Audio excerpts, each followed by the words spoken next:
Now, I think, okay, we are live. Wow. I'm all the way in London. He's all the way in America. I'm stuck in Premiere Studios, should be in Virginia Beach at CBN, but Lord, you know better. Joining us today is none other than Michael Whitaker Smith. That's Whitaker with one T, by the way. Mr. Smith, thank you so much for joining us. You're welcome, and thanks for having me on. It's good to talk to you, and good to see you again. It's been a while. Indeed. And you're very kind with that, because, from the last time I saw you with Israel, you probably seen like 20,000 people, and, how you remember anyone, I don't. I have to say, though, you got a great set of teeth, man. They look amazing. Well, thank you. I appreciate that. It's amazing what a dentist can do. So now our time is short, because I know you got to get to other things, and so much to talk to you about. You're the man that brought us Agnes Day, Open the Eyes of My Heart, Surrounded, Let It Rain, Draw Me Close to You, Above All, and I could go on and on and on and on. Now for you, we know you as the great worship guru, but I want to say a phrase to you, a name to you, and I want to see what your first reaction is. The Everlasting Living Jesus Music Concert. Yeah.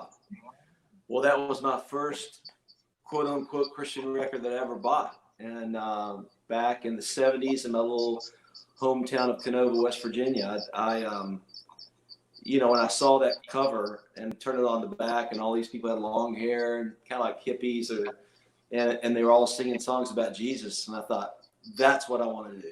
Because I was writing pop music growing up. I was writing all Elton John, Billy Joel, a lot of my influences, but I always just had this dream of writing pop music, but singing about my faith. And so when I saw that record and I bought it and started to listen to it, that was a game changer for me. And I still have that LP to this day. I still have it. So. No way. Yeah. Wow. So for me, a lot of times people would, when I would do interviews, people would ask me, okay, Muyiwa, with the music that you do, who do you aspire to? Of course, we all aspire to Christ. And I always used to say, and I still say, Michael W. Smith.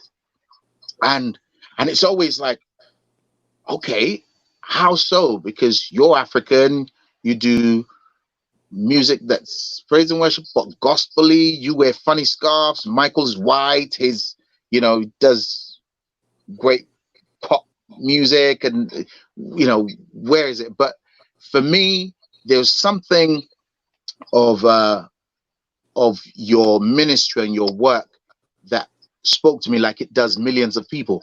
But there was something in particular about how you write your songs which struck me. They were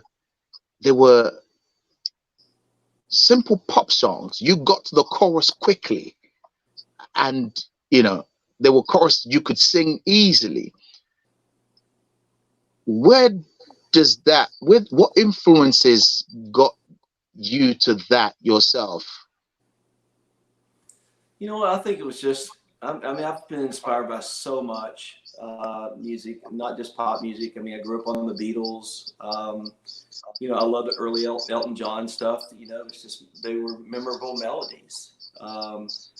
My biggest influence is John Williams, who's the famous composer who did Star Wars and Raiders of the Lost Ark. And he writes these great melodies that you just can't forget. And so I'm sure I'm just inspired by all of that.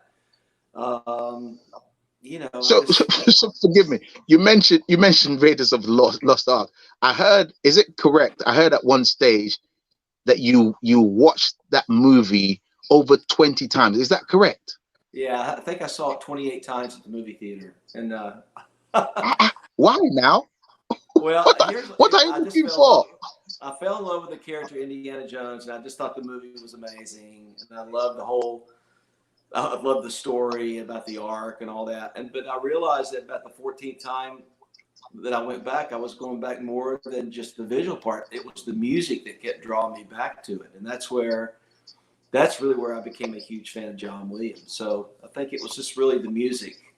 I can hum you every melody of every movie John Williams has done, so they're catchy and they just stay with you. So I think probably I've been inspired melody wise in terms of the things I write, probably more from John Williams than anybody.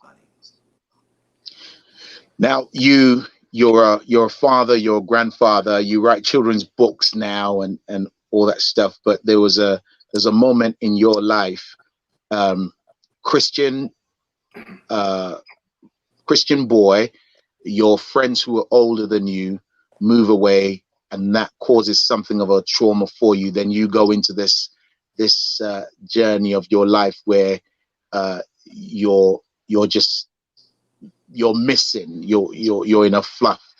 But you say that one of the things that got you through that time where you were exploring things a Christian child shouldn't was the love of your parents. Tell us a bit about that period, especially for someone who may experience this, who they're having real difficulty with their children, and they're one dealing with the frustrations and also the rejection they feel, and also chastising themselves, thinking, what have I done wrong? I mean, I've done all I could. I've taken the child to church. I've read them Bible story. I've introduced them to Christ. Yet this is happening. Tell us something of your journey that could be of help to them right now. Yeah. Well, I just think this was a 4-year period of me being I was a prodigal, and I just thought I could play with the fire and not get burned. And all of a sudden I was in a pit and I couldn't get out, and I almost lost my life a couple times. But thank God for praying mom and dad. I was raised right. My mom and dad just are the most amazing people I've ever known in my life, who happen to be my parents. They never gave up on me. I think that's the key. And they pray for me every day. I know they were on their knees for me every day. I don't even think they knew how deep in trouble that I was, but they knew I was in trouble. And they never, I never heard any negative things spoken over me. And I think as a parent, you got to speak life, and you can't be judgmental. And as parents, I think if you've blown it, you lost your temper, I think you got to be willing to go, hey, I blew it, I'm sorry. But you've got to just, if you got prodigal sons or prodigal daughters, you just can't give up on them. And you just get, and prayer is what's going to bring them home. That's the key. So that's what my mom and dad did consistently. And I'm talking to you today because of my mom and dad, honestly. Now you say that, Michael, and when you say that, a praying mom and dad, typically in church we build this picture of perfect people who had perfect lives. But I know that your mother, at the age of 8, her mother just dumps her and her siblings and walks away. Yeah. And that traumatic event affected her to the point where she got to a stage in her life where she said, you know what, my children will not go through that. Paint a picture of that part of your mother's journey, so that someone could know that she wasn't dropped on earth a perfect prayer warrior. She too had trauma that she had to go through. Right. Yeah. Well, you know what? She just made a choice. Honestly, I mean, I know it was more traumatic probably than I even think. I mean, to be able to, you had to have your real mother drop you off and tell you to walk home to your house a block away, and your real mother never comes back ever. I mean, I just can't imagine what that would feel like. Somewhere along the way, I just think my mom, I think she had an encounter with Jesus, and I think she did. She just said, one day if I have a family, that's not going to happen to my kids. And so I guess she really chose not to be a victim. And I honestly think she just chose to let God mother her. I really think that's what she did. And she's an extraordinary woman. She has every right probably to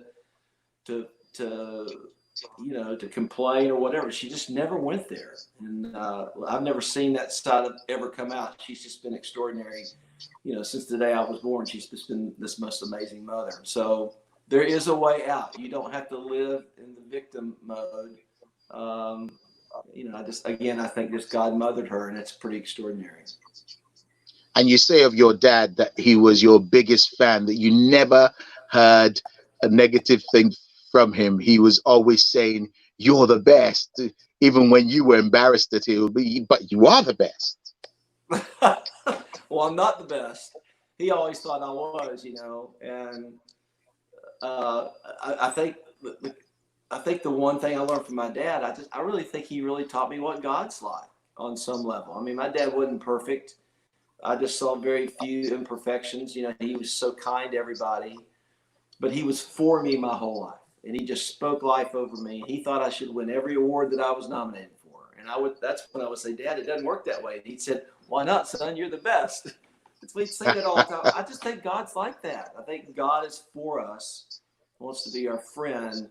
And so I really did learn a lot about the father heart of God through my dad. So we're in an interesting moment in history. I mean, Forbes magazine published an article about the go-to song for people in the pandemic. And then since the pandemic, of course, we've hit this moment in the world where questions have been asked, things have been shaken, and rioters all over the place. And I want to talk about that song, which is Waymaker, which is your version that's been on the charts forever. But before we get to that, a couple of weeks back, I saw a post, because I follow you on Instagram, as almost a million people do, if not more than that.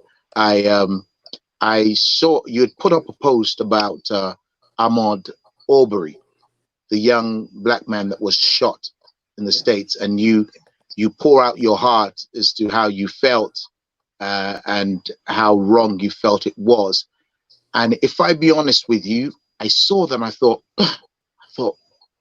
Michael W. Smith's taking a risk here, because there will be people who follow you who don't share your view. You might lose them. Tell us about where your heart is in this discussion that's really raging at the moment around people of color, around people who are disadvantaged, and Ahmaud Arbery, he's particular case, and others like him. Yeah. Well, I mean, gosh, honestly, sometimes I don't know what to say, and then if I do say something, people can take it out of context.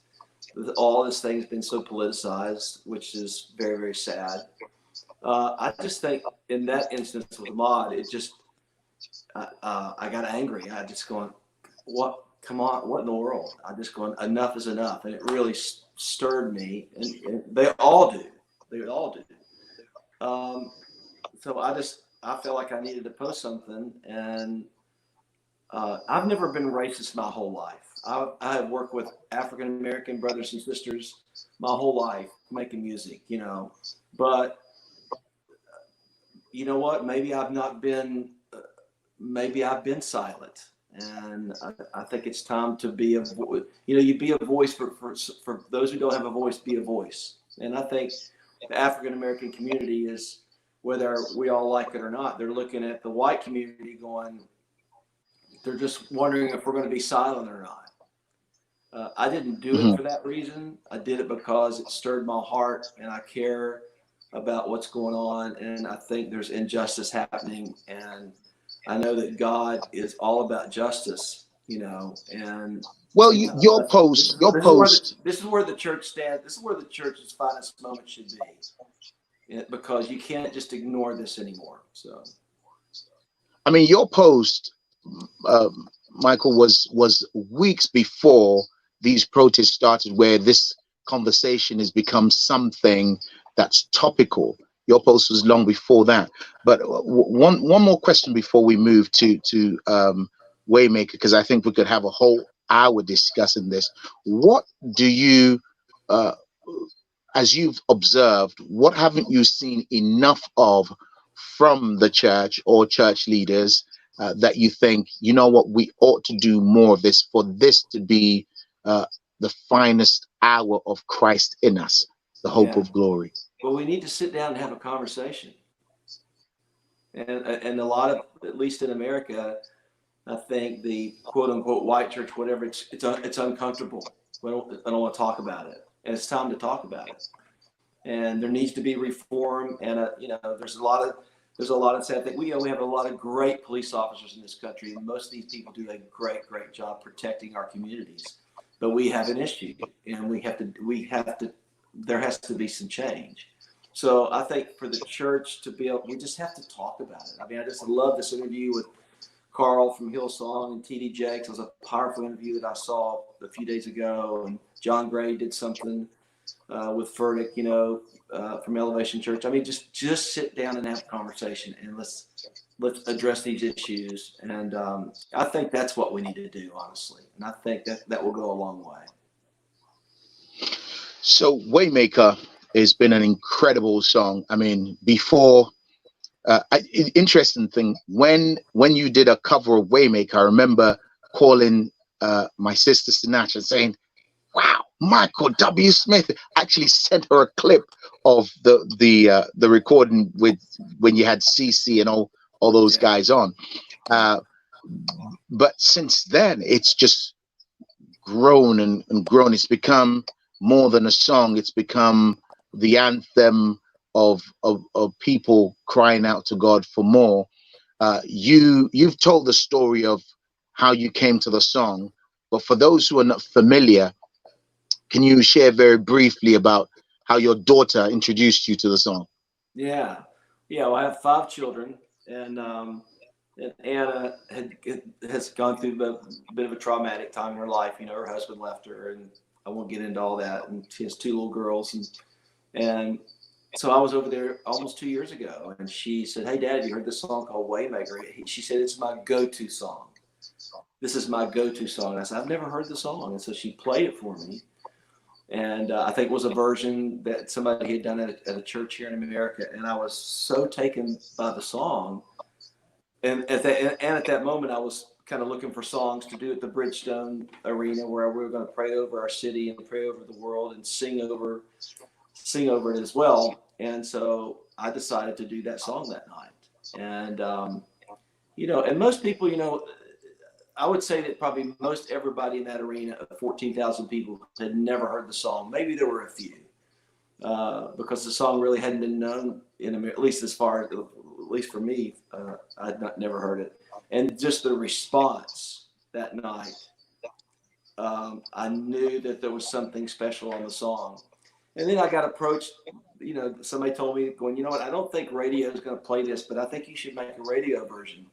I've never done that in my life. I've never catered to radio. I love radio, and I'm appreciative for the songs they played over the years. Be careful what you say about radio, because we're a radio station.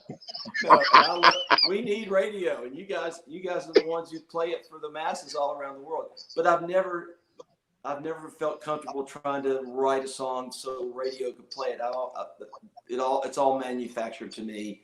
It has to be from the heart. But I made an exception because I really did feel like there was something very, very special about the song and maybe the timing of the song. And so I did a radio version, which ended up exploding on the charts here. It was number one for 3 weeks in a row. And all of a sudden the song becomes huge in the middle of a pandemic and the unrest in the world. And I think that's why it's been people's go-to song. I think people need it. And so an interesting thing for us. I mean, the song, I think by the time you'd covered it on Sinatra's YouTube channel, the song had already done, I think, like 100 million views. But that was that was known by, I mean, Nigerians knew and loved the song. South African knew and loved the song. Filipinos, because of her ministry with her pastor. So you do the song, and it's just a different level because it's Michael W. Smith. It's that MWS factor. And then there's this article which I want you to speak to. This article by Forbes, where you mentioned that the song was written by a lady in Nigeria. One of the very well known. He's an you might call him an elderly statesman in Nigeria. Actually, he was my predecessor on this show, or Turning Point with CBN. Really? Yeah, he created Turning Point for CBN, and he did it before I came along. So he writes a post on Facebook, really having a go at you, that how dare Michael W. Smith just say that woman from Nigeria. And so then the rumor mills start that, oh, Michael W. Smith recorded the song without permission. He doesn't know who Sinach is, and all these things. And then people who are worship leaders, who really should be singing Jesus songs, getting on it. How dare he? This is what these big artists do, etc., etc. And I thought, this is outrageous. Please, Michael W., please set the record straight. You know what? Well, maybe I need to make an apology. I certainly didn't want to do wrong here. I heard a great song, just like I did when I heard Above All. I didn't write Above All. I heard it and I thought, oh my gosh, what a great song, written by Paul Baloche and Lenny LeBlanc. And so I just have been able to gravitate towards songs maybe that I didn't write, that I felt like that I could kind of give it a different version, and maybe have a chance for that song to be heard where maybe it would not normally be heard, Please know that I am so appreciative to Sinach. I mean, that's why I reached out to her. I just thank you for writing this amazing song. And so I don't know if you call that, some people call that curating, you curate a song, but obviously when I finally looked up Sinach, even before I cut the song, I looked it up and I think, oh my Lord, she's got over 100 million views. I can't believe I haven't heard this song. So it was just a gut. But now, doesn't that speak to why we need to talk more? Because she had 100 million views in a certain space. Michael W. Smith is doing something in a certain space, but the song was a bridge that brought both worlds together. How important are those conversations that brings different parts of the body together, would you say? Oh, it's extremely important. I mean, hey, we're all in this together. I don't think anybody should be ever offended for the rest of their life. I mean, all this thing is a gift. You know what I'm saying? To me, we all need to be working together. We should be excited about Waymaker.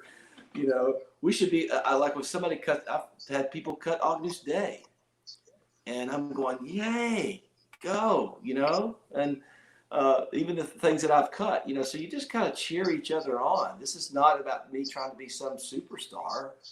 I'm just trying to serve the body is all I was really trying to do. And I felt like this song was so important, and it ignited that night at Bridgestone Arena.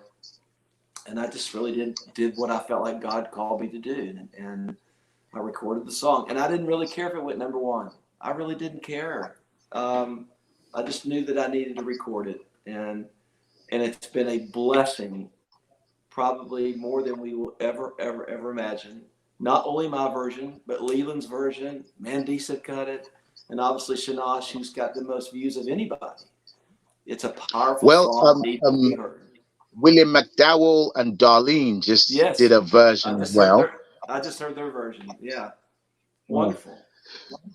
So our time is almost up, and thank you so much for staying with us. And I mean, there's loads of albums we can explore with you. There are, they're like over 40 Dove Awards we could explore. We can talk about the Grammys. We can talk about the tours. We can talk about the children's book, which I'd love to talk about.